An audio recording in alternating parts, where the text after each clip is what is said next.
Our subject today is atrial fibrillation. Many older people, due to palpitations, have atrial fibrillation. What is it? Yes, they do. It's becoming quite a common problem. The heart is divided into top chambers and bottom chambers. The bottom chambers are the main pumping chambers. The top bits of the heart are called the priming chambers, and it's from them that we get the electrical impulse that makes the heart tick. And when that becomes abnormal, it can cause what's called fibrillation, which is an irregular activity, electrical activity in the top part of the heart, which makes the pulse irregular. It can go fast and irregular. There's also a form called flutter, where the top part of the heart goes very fast but regular. Fibrillation is more of a chaotic rhythm. The heart, if you look at the heart with fibrillation, the top bit actually quivers. It's like a bag of worms wiggling away. It's quite interesting to see, and that's what fibrillation is. What are the causes? Well, the main cause is that as the heart gets older, fibrous tissue or scar tissue develops in the top part of the heart, and that's really the main cause in most older people. In younger people, it can occur all of a sudden in accidents. I mean, if somebody is electrocuted or in a road traffic accident, we quite often see it after operations as well, where there is some shocking effect. Maybe they've felt pain during the operation. There are a number of reasons that are rarer now, which is heart valve trouble. Many years ago, people had rheumatic fever, and that caused this scarring in the tissues, as well as heart valve leakages. And these were associated with the heart stretching, and the stretching of the chambers is a cause as well. And these are things we look for. Does it come and go, or is it permanent? It can do both. Its natural history, that is, if you do nothing about it, is that it quite often comes and goes to start with, and then eventually ends up as permanent. I believe there is some risks associated with it. Yeah, the main risk, the reason we're really worried about fibrillation, is that because of this quivering effect in the top part of the heart, you can develop little clots inside these chambers called the atria. That's why it's called atrial fibrillation. You develop little clots which can fly off into the brain or the rest of the body, causing big trouble. The main trouble is a stroke. Now, if the valves of the heart are clean and normal, then the risk is about 1 in 6 in a lifetime, so 1/6 risk. If the valves are narrowed or damaged in some way, which used to occur with rheumatic fever, the chances of developing a stroke are 1 in 3. So very high risk of developing a stroke, which is a catastrophe really. So yes, we do regard it as very risky from that point of view. There is another risk, which is a bit more subtle. And that is, if the heart isn't beating regularly, it may disturb the strength of the heart muscle. And so heart failure is more likely. How can the risk of a stroke be assessed? We use a simple formula called the CHADS formula. It's moved on a bit from the original one, but it's easier to talk about. And CHAD, the word CHAD is an acronym. The C stands for congestive heart failure. The H stands for hypertension or high blood pressure.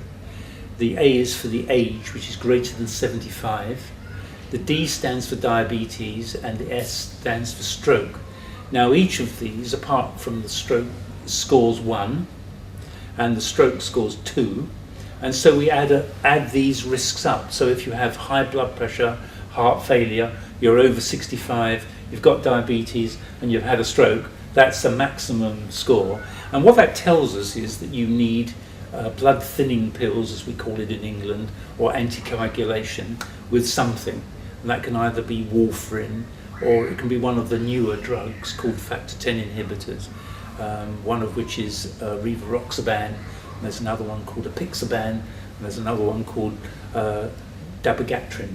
These are ones that don't require blood tests, but I'll come back to those. The main reason we use this risk assessment is to tell us whether somebody would be okay with aspirin treatment, because we need some form of treatment to stop these clots, remembering that the risk is either 1 in 6 or 1 in 3. You either need aspirin with a low score, or you need warfarin or a factor X inhibitor with a high score. That's how easy it is to assess the risk. Does everyone with atrial fibrillation needs treating? Well, I think that a risk of 1 in 6 or 1 in 3 is too much for a stroke, so I would say yes, they do. I don't think there are many doctors who would want to take the risk of not treating people. But with the lower scores, where there's almost nothing wrong with a person, then aspirin is good enough. But once it gets a little bit more complicated, really they deserve these more complicated treatments like warfarin, which need regular blood tests, and these other newer drugs, because they are quite new, called factor 10 inhibitors, which seem to be working out very well, where blood tests aren't required. There is another form of treatment, though, apart from this, that is where we shock the patient. And it's not very nice, but if somebody has an electrocution or a road traffic accident and they're young, and we find that they have fibrillation, we sometimes anaesthetize them, and we give them a quick, short shock across the chest, which puts it back to normal. And in those young people, it can often completely go away and never come back again. In older people, this shock treatment, we do sometimes try it once or twice, depending on the exact circumstances, but it fails in quite a large number, and then we revert then to either aspirin or these drugs that I've mentioned. But yes, everybody needs treatment, really, I think, for safety purposes. If older people have palpitations, should they be checked? I think so, although most people with palpitations just have the odd extra beat. That's the commonest that all cardiologists see. We call them extrasystoles. But just in case they have fibrillation and a risk of stroke, they ought to be seen by a doctor to have an ECG to find out if they have it, because it shows on an ECG. If they have it, then they need treatment. And what tests are required in such cases? There are two, really. I think the ECG, which is an ordinary electrical test where we put the leads on the chest, will diagnose it. We can diagnose it from there. And I always do an echo sounding of the heart, because we can see how big the chambers are. The bigger the chambers of the heart, the more likely fibrillation is to be permanent. And if they were very large, it's almost a waste of time doing any shock treatment. Also, if the valves are very leaky, and that's causing a larger heart, which is stretching the tissue, that means that they're very unlikely to come back to normal. And in my case, I don't often try with this reversion, this electrical shock or DC reversion at all. If the heart, however, is small and the chambers aren't large, which shows on an ultrasound echo sounding, then it might be worthwhile giving a shock treatment, and it may go away permanently. But so the two, in answer to your question, the two essential tests really are an ECG and an echo sounding of the heart. So what do you think of these new drugs you've mentioned? What is different from the old ones? Yes, it's working on a different part of the clotting system.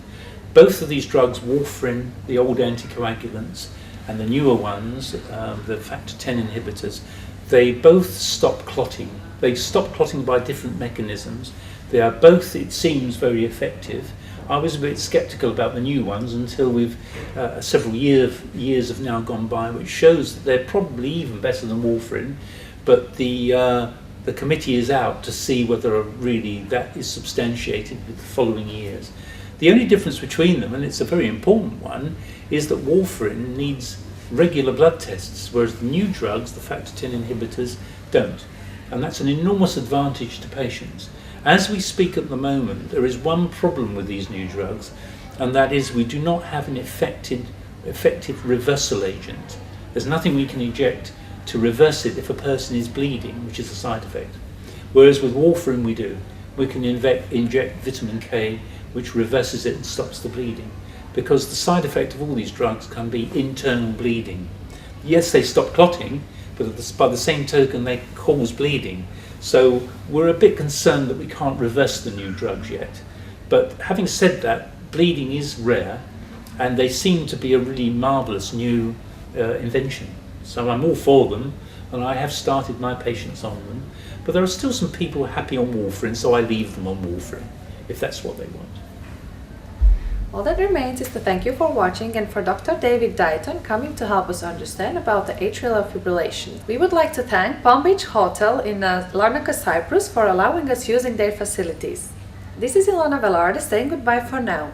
And please note that we have many other videos that explain about heart symptoms and heart disease.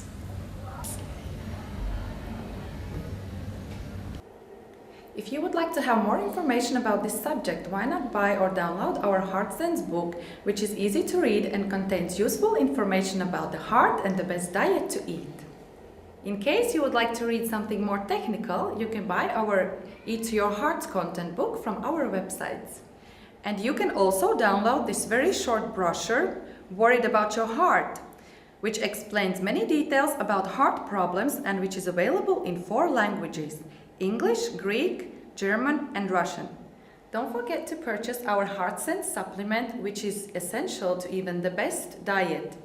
Soon we will also have Heart Sense tablets, which will be available on our websites. All our products and information are available on our websites, heartsense.com.cy and thecardiaccenteruk.co.uk.